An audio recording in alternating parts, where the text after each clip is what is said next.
कथा सुनाते हुए सुखदेव जी सब अष्टम स्कंद की कथा सुनाते हैं। मनवंतरों का वर्णन करते हुए परीक्षित को बताते हैं कि पांड्यवंशी देश का एक राजा हुआ जिसका नाम था इंद्रद्युम्न। बहुत अच्छा उसने राज्य किया। उसके शासनकाल में प्रजा बड़ी सुखी रहती थी। फिर उसने अपना राजपाट त्याग करके और तपस्या करने के विषय में विचार किया। वो चला आया तपस्या करने के लिए। राजा इंद्रद्युम्न एक बार जब बैठ करके तपस्या कर रहा था तो मार्ग से अगस्त्य ऋषि गुजर रहे थे। जब वो अगस्त्य ऋषि जा रहे थे तो दृष्टि नहीं पड़ी इंद्रद्युम्न की, क्योंकि वो सच में ध्यान में बैठे हुए थे। अगस्त्य ऋषि को ऐसा लगा कि इसने ब्राह्मण को देख करके भी और दंड प्रणाम नहीं किया, ये बड़ा अशिष्ट है, इसकी बुद्धि जड़ हो गई है। अगस्त्य ऋषि ने श्राप दे दिया कि तुम जिस प्रकार जड़वत बैठे रहे उसी के प्रकार तुम जड़ बुद्धि वाले हाथी हो जाओगे। वो पांड्यवंशी देश का राजा इंद्रद्युम्न, उसका जब पुनः जन्म हुआ तो वो श्राप के कारण हाथी बन गया। लेकिन हाथियों में भी वो विशाल हाथी था, उसका नाम था गजेंद्र। अब गजेंद्र इतना बलशाली था कि जब ये चलता था तो लोग रास्ता साफ कर देते थे, हट जाते थे। जितने पशु पक्षी थे सभी गजेंद्र को बहुत मानते थे।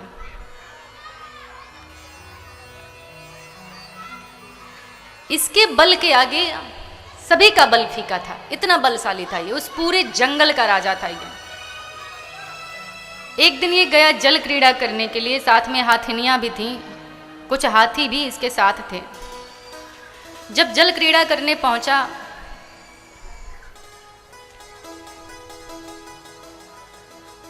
वहां जल में जब इसने प्रवेश किया तो इसके पैरों को एक मगरमच्छ ने जकड़ लिया, ग्राह ने। ये बहुत प्रयत्न करने लगा छुड़ाने का। इसने खूब कोशिश की, जितना सामर्थ्य था उतना सामर्थ्य इसने लगा दिया। हाथिनियां जो साथ में थी वो भी प्रयत्न करती हैं कि हम इसको निकाल दें, इसको निकाल दें। सब लोग असफल हो जाते हैं। धीरे धीरे इसके जो सखा थे वो भी प्रयत्न कर रहे हैं कि हम इसको निकाल दें। सभी लोग धीरे धीरे असफल होते चले जा रहे हैं। एक दिन बीता, 2 दिन बीता, 3 दिन बीते। अब जब सबने देखा ये नहीं निकल पा रहा है, धीरे धीरे सभी लोग चले गए इसको छोड़ करके। अब ये अकेला हो गया, अकेले उस ग्राह से लड़ने लगा और इसकी आंखों से बार बार अश्रुधारा निकलते चली जा रही थी कि सब ने मेरा साथ छोड़ दिया, सब मुझे छोड़ करके चले गए। क्योंकि जब तक आप में शक्ति है, बल है, सामर्थ्य है, तब तक सभी संसार वाले कहते हैं कि हम आपके साथ हैं, हम आपके साथ हैं। जिस दिन आप पर कोई बहुत बड़ी विपत्ति आ जाए उस दिन संसार में हो सकता है ढूंढने से आपको कोई मिले जो कहे कि हम आपके साथ हैं। विपत्ति और दुख में जल्दी कोई साथ नहीं देता है। और कुछ ऐसी विपत्ति आ जाए तो आपको पता चल जाएगा कि संसार में कोई भी आपका साथ नहीं दे सकता है। कल ही न्यूज़ चैनल हम लोग देख रहे थे, मैंने देखा कोई एक इटली का आदमी था, उसने अपनी वीडियो बनाई हुई थी। ये रोग हमारे देश का तो है नहीं, कोरोना, आपको तो अच्छे से पता होगा। और होता भी कैसे है, यदि आप किसी विदेशियों के संपर्क में आते हैं, कोई विदेश से अगर आया हुआ है या फिर उस जगह से आया हुआ है जहाँ ये बीमारी फैली हुई है और वो आपके बीच अगर आ जाता है तो आपको डरने की आवश्यकता है। अगर वैसा कोई नहीं आया है आपके बीच में तो आप उस बीमारी से ग्रसित नहीं हो सकते हैं, क्योंकि ये संक्रमण से फैलता है। सांस के द्वारा कोई खांसता छींकता है तो उससे फैलता है। उस व्यक्ति ने वीडियो जो बनाई थी, उस वीडियो में वो बोल रहा था, रो रहा था। इटली में उसकी बहन को वो कोरोना वायरस हो गया और वो संक्रमित हुई। कमरे में उस उसकी बहन का शव पड़ा हुआ था और अपने कमरे से वीडियो बनाया हुआ था। वो बोल रहा था कि मैं अपने सरकार से बहुत दुखी हूँ, मैं अपने समाज से बहुत दुखी हूँ। मुझे तो ये भी नहीं पता कि अंतिम संस्कार किस प्रकार किया जाता है। और आप जान के आश्चर्य करेंगे, वो इटली का बहुत बड़ा एक्टर था। वो कह रहा था कि मुझे कोई बताए कि किस प्रकार अंतिम क्रिया की जाती है, और खूब रो रहा था। वो कह रहा था कि इतने क्रोध में था कि वो कह रहा था कि मैं यहाँ से जाऊँगा और सभी में ये वायरस डालूंगा, क्योंकि कोई समाज का मेरे पास नहीं आया मेरी हेल्प करने के लिए, मेरी मदद करने के लिए। कहने का तात्पर्य ये है कि उस एक्टर का ऑटोग्राफ लेने के लिए भी लोग जाते थे उसके पास। लेकिन एक वायरस ने उसकी बहन को ग्रसित कर लिया तो सारे संसार वालों ने साथ छोड़ दिया। साथ क्यों छोड़ दिया? इसलिए कि यदि हम इसके पास जाएंगे तो हम भी मर जाएंगे।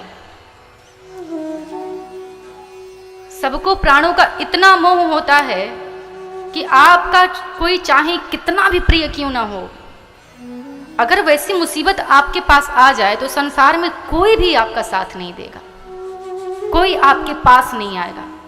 इस वायरस से जो भी लोग मरे हैं उनके दाह संस्कार में कोई भी नहीं जा रहा है, उनके दाह संस्कार भी ऐसे ही अकेले कर दिए जा रहे हैं। क्यों? सिर्फ प्राणों का ही तो मोह है। तो आप स्वयं सोचिए कि कौन आपका अपना है इस संसार में। आज हमें वो हो जाए तो फिर हमारे अपने ही हमको नहीं पूछेंगे, तो क्या मतलब है फिर इस जिंदगी का? सभी को अपना मोह ज्यादा होता है, किसी दूसरे का मोह किसी को उतना ज्यादा नहीं होता है जितना कि वो अपना मोह करता है। इस गजेंद्र के साथ भी यही हुआ। सभी कहते थे कि हम तुम्हारे हैं, तुम्हारे साथ हैं, और जब इस पे विपदा आई, मुसीबत आई, तो सभी ने साथ छोड़ दिया। ये भी पहले भगवान को नहीं याद किया, पहले तो इसने अपना पूरा सामर्थ्य लगाया, जितनी शक्ति थी इतनी शक्ति का प्रयोग किया इसने, लड़ता रहा।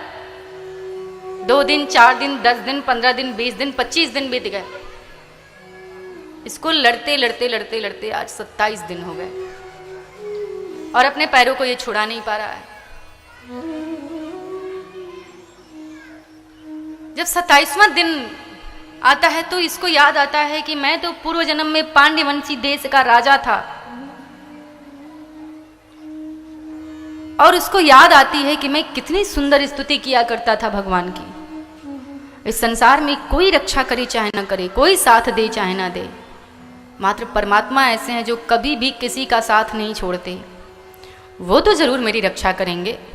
और हाथ जोड़ करके भगवान से विनती करने लगता है, अपना सूंड उठाता है, उसका दोनों पैर आगे का एकजुट हो जाता है, सूंड उठा करके और आकाश की तरफ देखने लगता है। उसकी आंखों से आंसू गिर रहा है और मन ही मन भगवान से प्रार्थना करता है,